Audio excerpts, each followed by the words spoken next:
It's fascinating to see how the world's wealthiest individuals manage their money. The breakdown you provided to 75% entrepreneurs, 15% investors, 7% inheritors, and 3% athletes, entertainers, and artists, with 0% being solely salary-earning employees, highlights a crucial point: the rich own things. Entrepreneurs own businesses, investors own assets, the wealthy inherit trusts, and top-tier athletes, entertainers, and artists own rare, high-value skills. The core takeaway is simple: if you don't own something that generates value, you are. In essence, what is own? This often overlooked truth is key to understanding how to build wealth. So, how can you start owning things like the top 1%? It's not about how much you make. It's about how you manage what you make. That's where the 251551010 rule comes in. I've personally used this rule for decades, and it's been instrumental in my journey to becoming a multimillionaire, despite starting with no money and no qualifications. Let's break it down. 25% for growth, making your money work for you. First 25% of your income should be dedicated to growth. This is the money that works for you, not the other way around. When I talk about growth, I'm not talking about some abstract mindset concept. I mean using this money to buy things that increase in value over time. Most people get their paycheck, pay their bills, and then spend the rest on things they barely remember buying. This cycle traps them in a perpetual state of owning nothing of value. It's almost as if the system is designed to keep us living paycheck to paycheck, constantly waiting for the next payday, with no breathing room. It's like a modern form of servitude. Slaves work without pay but receive food and shelter. Today, many work diligently, and their earnings largely go towards those same basic needs, creating an illusion of freedom. Once you recognize this, you can fight back by taking that initial 25% of your income and channeling it directly into assets. These are things that appreciate in value and, ideally, put money in your pocket. The goal is for these assets to work for you in the background, eventually generating more income than your day job. You might think you don't have enough money to invest, but the sooner you start, the better. Let me show you something that really drives this home. Imagine two friends, Alex and Ben. Alex starts investing $100 a month at age 20. Ben waits until he's 30, but invests $300 a month to catch up. Fast forward to age 60, when they both stop investing. Alex invested $100 a month for 40 years, totaling $96,000. Ben invested $300 a month for 30 years, totaling $108,000. On the surface, it looks like Ben put in more money. But here's the magic of investing, especially with compound growth. Assuming a conservative average annual return of 10%, which is the historical average of the S&P 500, over the last century, Ben's investment would be worth $678,146. Not bad at all. Alex's investment would be worth a staggering $1,264,816. Think about that for a second. Alex invested $12,000 less than Ben, but ended up with nearly $600,000 more. All because he started earlier. That's the incredible power of compound growth. It's why you should start now, no matter how small the amount. Waiting will cost you far more than you realize. How to get started with growth so? How do you actually begin? Step 1. Select your growth assets. There are many ways to grow your money, each with different risk and reward profiles. I like to think of them on a scale from relatively safe and steady to high risk. High reward, index funds. Lower risk. This is where most people should begin. You're not trying to pick individual winners. You're buying a slice of the entire market, like the S&P 500. You don't need to constantly check charts or time the market. You simply let it sit and grow quietly. Real estate. Mid-low risk. This can be a rental property if you have significant capital, or through REITs, real estate investment trusts if you don't. REITs allow you to invest in real estate without directly buying a property. It's like owning a small share in a large building alongside many others. High-income skills. Mid-risk. Learning a skill that directly translates into income is, hands down, one of the fastest returns on investment you'll ever see. I'm talking about things like copywriting, video editing, sales, coding, or digital marketing. Unlike stocks or property, no one can take a skill away from you. However, it does require a significant time commitment to learn and master.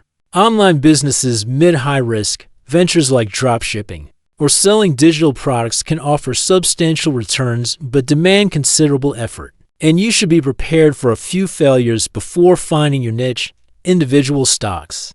Higher risk, it's tempting to try and find the next big thing like Tesla.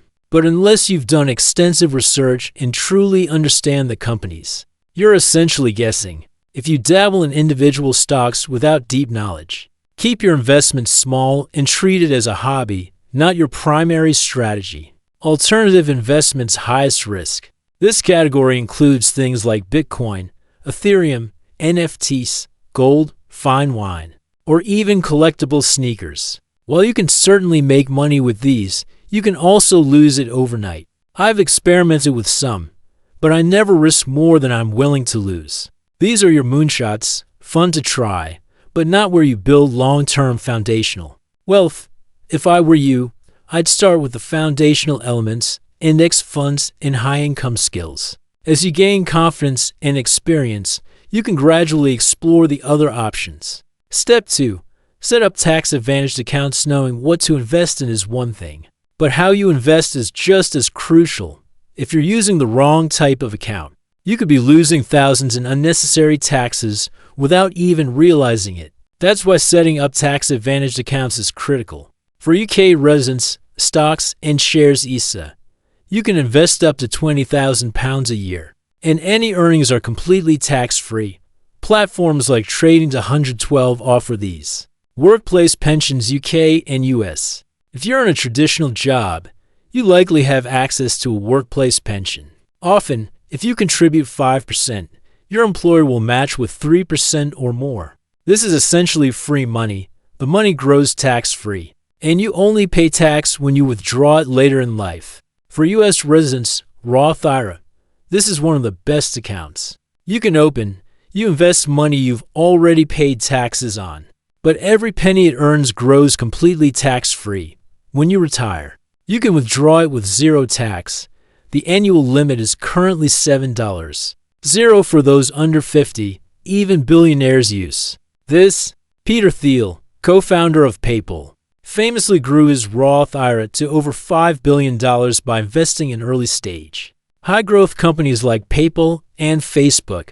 For U.S. residents, for 101k. This is similar to a UK pension. Money you contribute comes directly from your paycheck before taxes, and it grows tax-deferred. If your employer offers a match, absolutely take it. Many countries offer similar tax-advantaged accounts. Do some research for your specific location to leverage the tax savings available to you. The big mistake many people make is opening these accounts, setting up monthly deposits, but then not actually investing in anything. Step 3. Start investing. You've chosen your growth assets and set up your account. Now, it's time to put your money to work. The most effective strategy is to set up an automated monthly transfer from your bank account directly into your investment platform, ideally on payday. This way, you never even see the money in your main account and aren't tempted to spend it once the money lands. You don't need to obsess over charts or try to time the market. A popular and effective method is to build a 3-fund portfolio. U.S. Stock Index Fund. Invest in a broad range of U.S.-based companies, e.g., Vanguard S&P 500 Index Fund or VTSAX for U.S. residents. This is like owning a tiny piece of hundreds of America's biggest companies.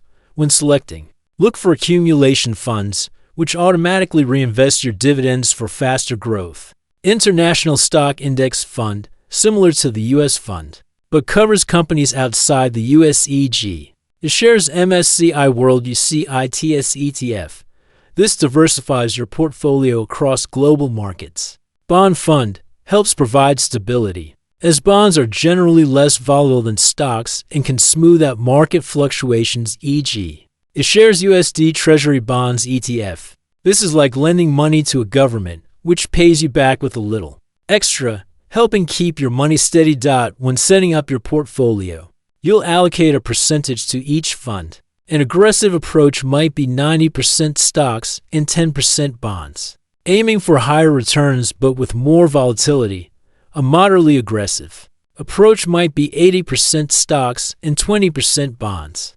Generally, the older you are, the more bonds you should consider holding to reduce risk. Once your investing is automated, your primary job is simple: stop fiddling and go make more money. The truly wealthy aren't constantly picking the next big stock. They're the ones consistently adding more money to their investments over time. This is where those high-income skills you're learning come into play. Use them as a side hustle, bring in more cash, and feed it directly back into your investments.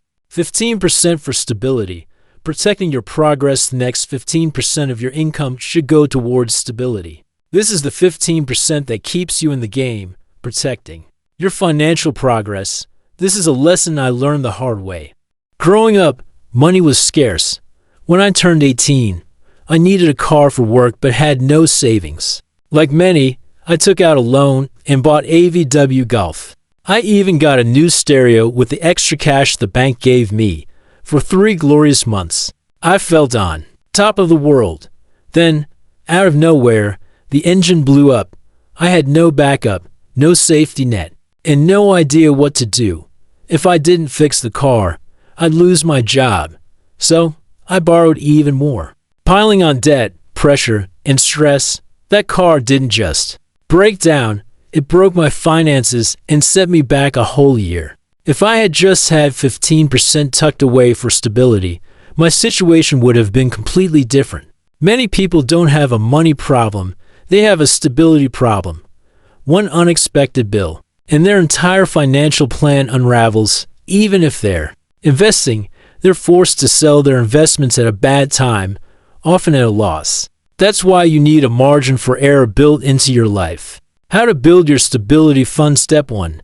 Calculate your stability fund first. List all your core expenses: groceries, rent, mortgage, utilities, transportation, and essential services like internet for work, not just Netflix.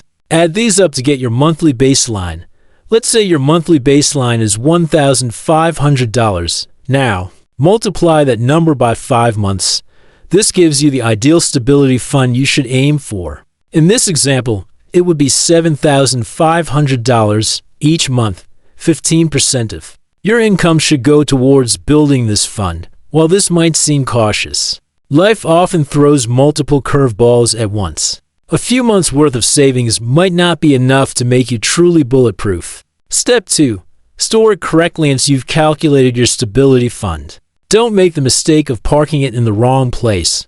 Where you store this money is as crucial as having it in the first place. I stick to 3 rules: easy to access. This money needs to be available within 24 hours maximum. Don't lock it up in accounts that penalize early withdrawals or tie up your money for years. For a slightly higher interest rate, when an emergency hits, you need speed, not waiting periods. 0 risk. This is not investment money. Do not put your emergency fund into the stock market, crypto, long-term bonds, or anything that's meant to grow over years. When an emergency strikes, the market might be down, forcing you to sell at a loss. Always earn a little. While it's not a growth pot, it shouldn't sit in a zero-interest account where inflation eats away at its value. Look for high-yield savings accounts. Many offer decent interest rates with no penalties for withdrawals. Look for FDIC insured in the U.S. or similar government-backed protection to ensure your money is safe. Step 3. Stack it quickly. Most people think building a decent stability fund takes years. But with smart tactics, you can accelerate the process. When I was building my savings, I used 3 tactics that compounded on each other. The paycheck sweep. The second your income lands, transfer 15% directly into your emergency fund. Automate this with a direct debit or scheduled transfer so it's hands-off, just like your growth contributions. You never even see the money, reducing temptation to spend it. The replacement promise. Make a firm commitment to yourself. If you dip into your stability fund, you immediately replace it. If you have a $250 car repair, That's fine. That's what the fund is for. But the next time you get paid, top that to $150 straight back up as if it were never gone.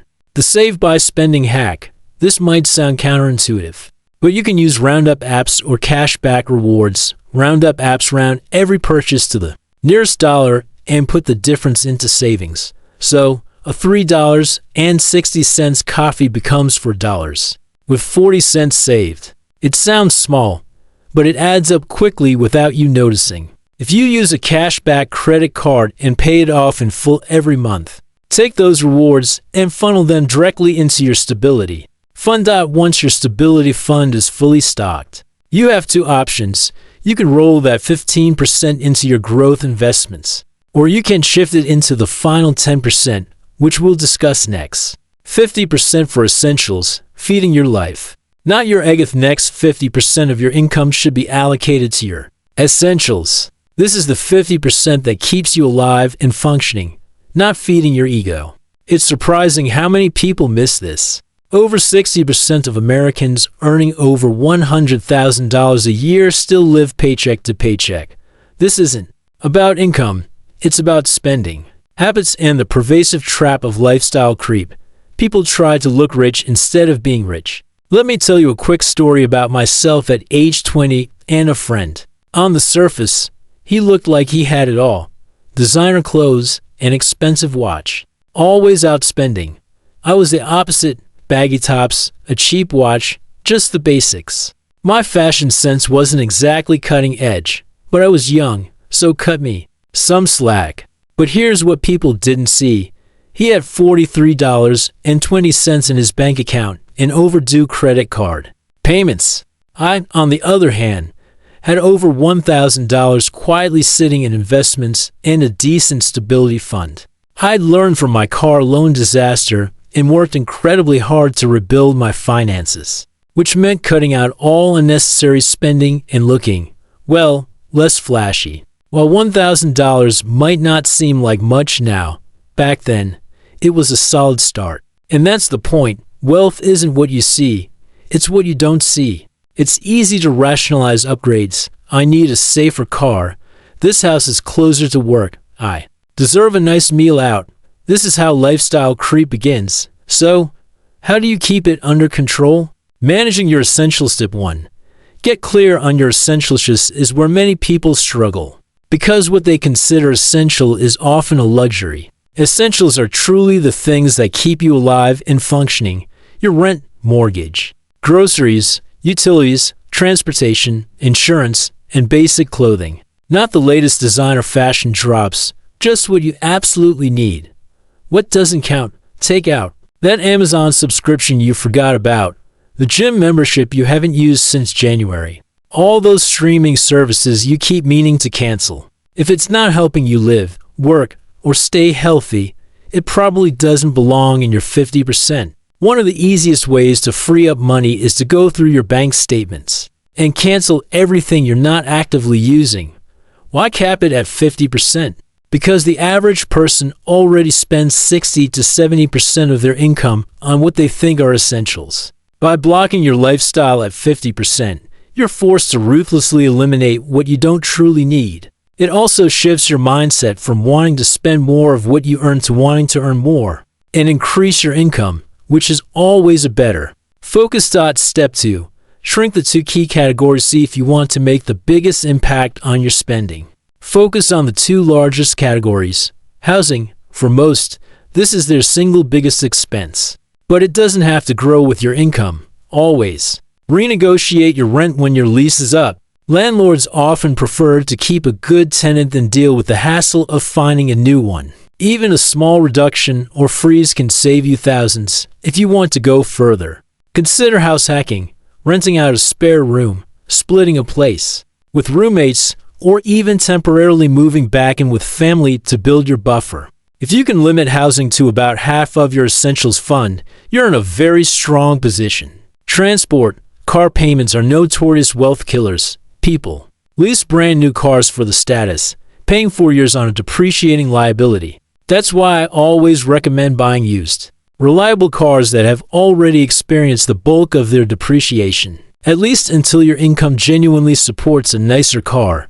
By support, I don't mean you can just barely afford it. It should be well under half of your essentials fund in walkable cities. Consider getting rid of a car entirely. You save not just on payments, but also on insurance, maintenance, and parking, a significant saving. Once these two major areas are under control, you're well on your way. Step 3. Use rules, not willpower. Willpower is fleeting. When you're tired, stressed, or bored, it disappears. That's why the top 1% don't rely on it. Instead, they build systems that make the right choices automatically.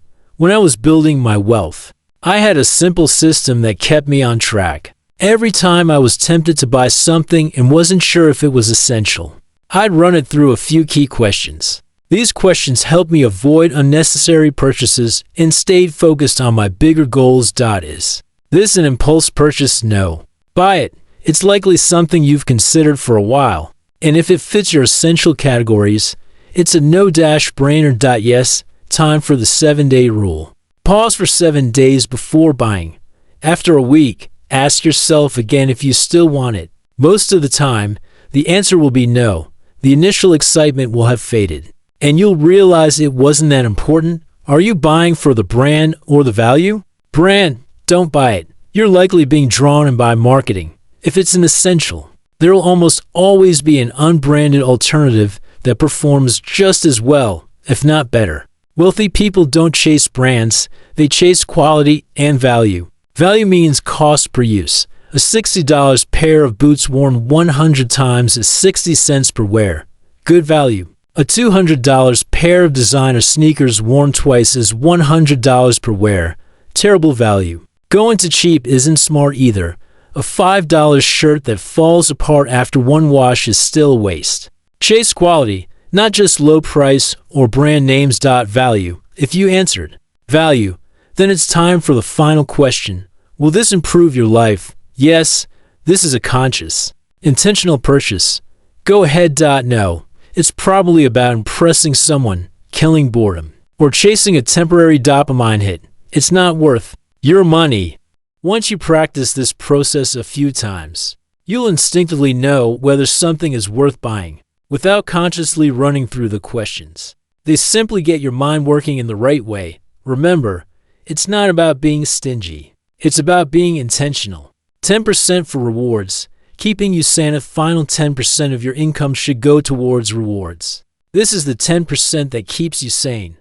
Let's be honest, money isn't just about growth, stability, and essentials. You're allowed to enjoy it too. Many people skip this step entirely and then wonder why saving feels so pointless.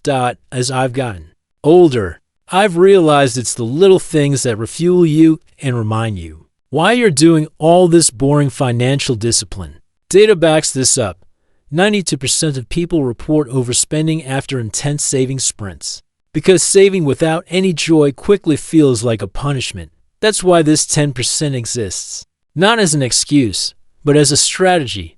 Think of it like a cheat meal. In a diet, it makes your entire financial plan more comfortable and, most importantly, sustainable. But to maximize its impact, you have to be strategic with how you use it.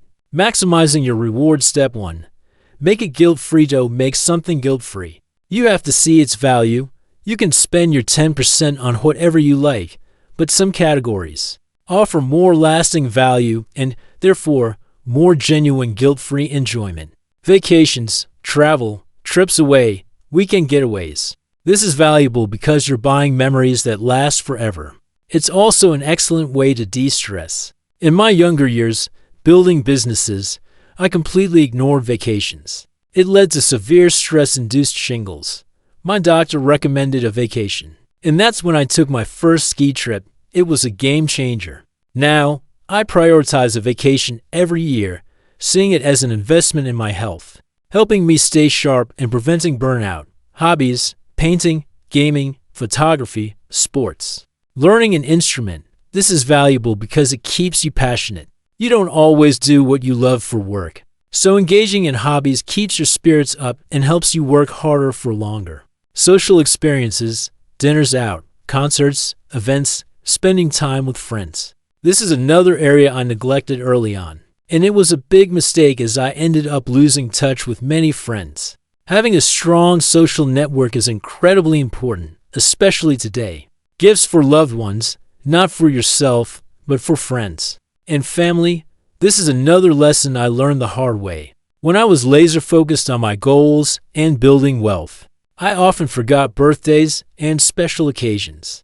I was so locked into the future that I overlooked what mattered in the present. I never cared much about receiving gifts. But when I got married and we started exchanging anniversary gifts, I finally understood. Gifts aren't about the item, they're about the thought, the connection, and the relationships they strengthen. Step 2. Preload the fundy. Highly recommend opening a separate bank account and calling it your joy jar. You can often have multiple current accounts with the same bank, all accessible via your mobile app. Making it simple, then, set up an automatic transfer of 10% of your income into this account every single month. If you make $2,000, send $100. If you make $10,000, send $1,000. The specific amount doesn't matter. The percentage keeps it sustainable. Crucially, don't cheat. You cannot top up this account from your growth, stability, or essentials funds when it gets low. If you hit zero, you have to wait until next month, when you know this fund is limited. You're forced to maximize it in the best possible way. This is exactly how you protect your long-term financial goals, without feeling deprived every time your friends suggest dinner, or you see something you really want in a shop. Step 3. Prioritize. Experience. If your joy jar isn't particularly large at the moment, prioritize experiences above anything else. People often comment, "What are you saving for? You're going to die with all your money." I understand the sentiment. From the outside, it might look like I'm depriving myself, but I'm truly not. I just spend differently. I don't need a garage full of luxury cars or shelves overflowing with designer gear. That stuff might look rich, but it doesn't feel rich to me. My 10% goes towards things I'll genuinely remember: a ski trip with my wife, a fantastic day at Universal Studios with my son, meeting people who follow my work in different cities, or a weekend golfing with my friends. These are the experiences that create lasting memories and enrich my life far more than material possessions. So there you have it, the complete to 5155-010 rule. It's a powerful framework that, if you truly let it sink in, can transform how you manage your money and accelerate your journey to financial freedom.